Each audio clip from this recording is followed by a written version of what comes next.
Mario is known for a lot of things, mostly jumping on turtles, but he has had loads of adventures. From exploring castles to soaring through galaxies, Mario's 3D gaming adventures have pushed the boundaries of game design and redefined the entire genre of 3D platformers. But not all 3D Mario games are created equal, so that's why I'm ranking every single 3D Mario game from worst to best. The worst has to be Mario 3D Land. 3D Land was the first game that aimed to blend 2D and 3D Mario gameplay together. It took the linear stage design of the 2D Mario game, where your goal is to get to the end of the stage, with the free movement in a 3D environment of a 3D Mario title, making a hybrid that is the best of both worlds. Now, this is one of my favorite overall Mario games, but as a 3D Mario game, it's not as good as the rest. When you try and combine two ideas together, there are compromises that need to be made to get a good blend. The result was a series of compact linear levels that were perfectly made for handheld play on the 3DS, but overall not as good as the other 3D Mario games.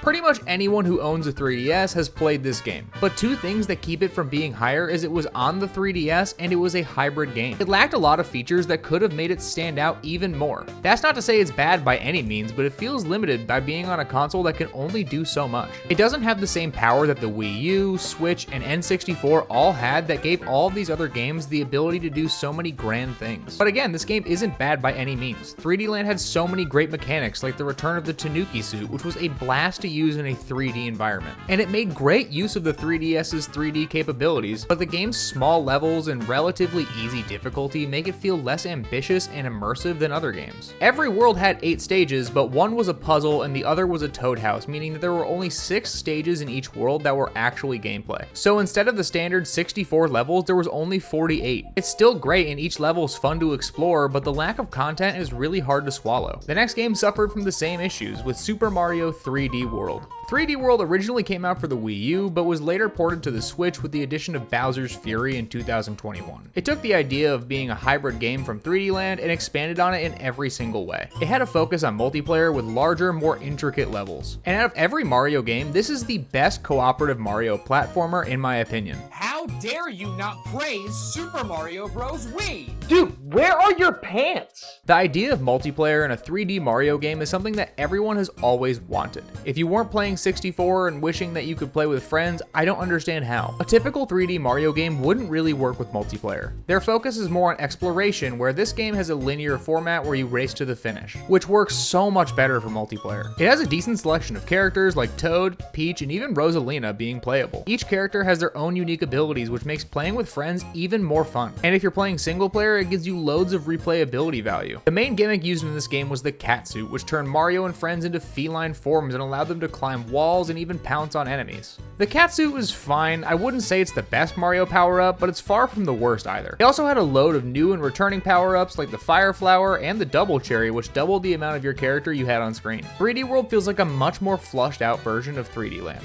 The levels are longer and more challenging, and the world feels engaging with the new power-ups. The game does a better job at blending the 2D and 3D experience into one, and has more of a classic 3D Mario feeling that wasn't really there in 3D Land. And what really sets it apart is the Bowser's Fury game mode that was added to the Switch version. Now, this is a typical 3D Mario game. It has one open world that you get to explore, and every nook and cranny is filled with something to do. There are great puzzles, fun challenges, and the giant area is beautiful. It feels more like Mario Odyssey than it does 3D Land, which I am not complaining about at all. Bowser's Fury gives this game the standard 3D Mario experience, which it was lacking. Overall, both 3D Land and 3D World are some of my favorite Mario games of all time, but when you think of a 3D Mario game, is this what comes to mind? For me, they don't, and due to that, they feel like they're only halfway to being a great 3D Mario game, which means they need to be lower than the other titles. And from here on out, everyone's going to be upset, so make sure you comment your order down below. Sunshine was set on the tropical Isle Delfino and is still a great game, but compared to the other 3D Mario titles, it just does not hold up well.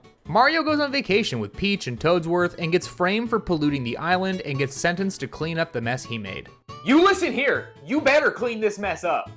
Why are you yelling at me? Sunshine has beautiful visuals, creative level design, and a fun gimmick. Flood is the water spraying backpack that Mario uses to clean up the graffiti and navigate the world. It allowed Mario to platform in ways that aren't possible in other titles by hovering, spraying, and jetting around. And it's extremely satisfying if it works right. There were a lot of creative decisions that were made with this game that prevent it from holding up like it should. It really suffers from the wild controls and insane difficulty spikes. I love the idea of Flood. It was innovative and fun, but it didn't capture the same magic as other Mario power-ups in the series do. Playing Sunshine feels like a lateral move. It doesn't feel like they did anything better. The physics of the game don't control that well with Flood overall, and I feel like I'm fighting against what it wants me to do and what I'm trying to get it to do the entire game. None of the other games since have had a similar mechanic, and I understand why.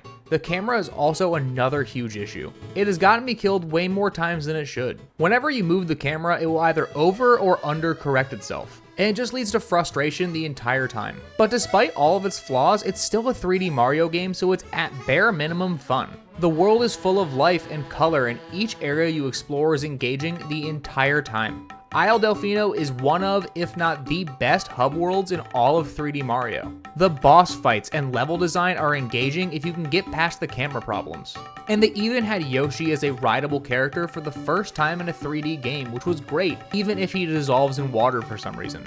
This was a sequel to Super Mario 64, so the expectations were so high that it was hard for this game to really make an impact. It's a really good game, but it also suffers from the fact that it's never made available anywhere. The only way you can purchase this game is to get a used copy for the GameCube or to buy a used copy of 3D All-Stars. It's never been released on any eShop, and it's a shame because this game was really fun, but trying to find it is not so much. I have an idea. No, don't say it. I'm gonna be king of the pirates! Super Mario Galaxy took the series to new heights, literally. And the dad joke of the year goes to anyone but that guy.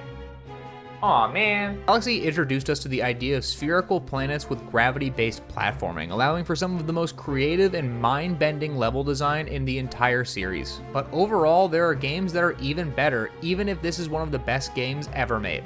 They took note of what wasn't working with Sunshine and changed everything with incredible level design, a beautifully orchestrated soundtrack, and tight and crisp controls. It made great use of the Wii's motion controls without feeling like a gimmick, which enhanced the entire gameplay experience. Having to spin the controller to spin Mario felt organic and not forced, and it really added on to the already stellar experience. The sense of wonder and discovering as you explore the cosmos is insane. It introduced a great story with Rosalina, and it had so much depth, which is surprising for a 3D Mario game to get so deep with lore. The boss battles were atmospheric and engaging, and it led to hours of gameplay that had you on the edge of your seat. The platforming is incredible, having you jump from planet to planet, and it feels great the entire time. Collecting star bits by using the Wiimote to point at the screen felt good, and it added an engaging element to the gameplay that was fun and still not distracting from the platforming. Flying from planet to planet is so atmospheric, and it nails the idea of putting Mario in space. Galaxy was a great way for Nintendo to test out something new, and I really believe this is where Nintendo found its footing by taking a game's formula and changing it enough to feel like something new, while retaining enough of what it used to be to still feel like a Mario title. I would love to put this game higher, but it's extremely easy throughout the entire experience except for the end. I'm not really good at 3D platformers, but I felt myself breezing through this the entire time, even as a child. This will still be one of my favorite games ever made, even if it's not the best 3D Mario game. Super Mario 64 is a revolutionary game. Wait, hear me out.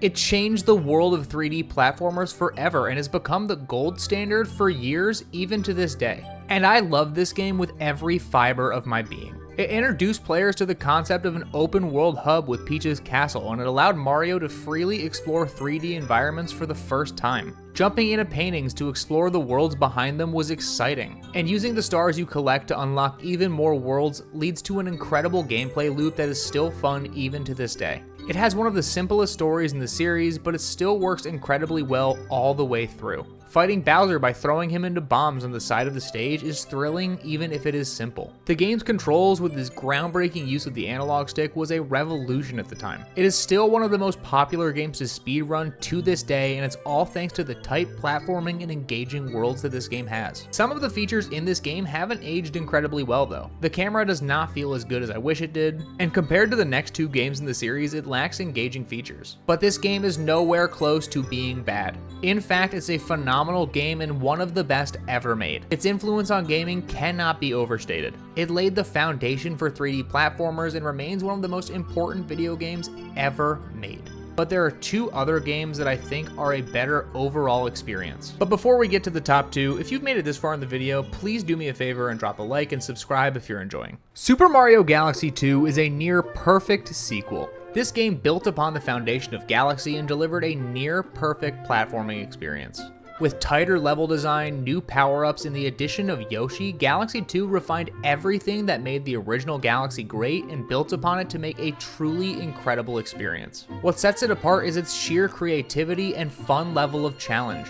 Each level feels like its own masterpiece, offering something that was new and exciting at every single turn. It has near perfect pacing, an incredible difficulty curve, and polish that is almost unmatched. I did not appreciate this game enough when I first played it. I immediately wrote it off as a cash grab that was trying to use the same assets as the original Galaxy, but it's so much more than that. It took a game that was nearly perfect to begin with and added onto it and made a better experience. Having Yoshi in the game felt like a perfect addition, and it allowed already creative level design to be even more engaging. This time, Yoshi does not dissolve in water, and I thought that was a great idea. There were times where the game utilized Yoshi a little too much, but I still feel like it was a great addition to the game. The Galaxy series was a strange idea. Bringing Mario to space does not sound like an idea that would actually get developed, but it allowed for so much creativity and freedom that it's a perfect example of how no idea should be written off immediately. They took a great platforming idea and refined it down to something that is truly remarkable. This game is criminally underappreciated, and it is insane how easily it gets written off. The thing that makes it really stand out is the true difficulty this game has. The developers were willing to let you have an authentic challenge, and with so many games that have come out recently not catering for an audience that wants at least a little bit of challenge, it was great to experience. The new power-ups were used perfectly, and they were spread out so well there was a load of variety to keep the gameplay engaging and new the entire time. Overall, this is an almost perfect game. I can see it changing out with the #1 spot if it wasn't for the fact that this was a sequel and it didn't have as good of a story as the original Galaxy. But all of these games, especially the top 4 slots, are nearly perfect.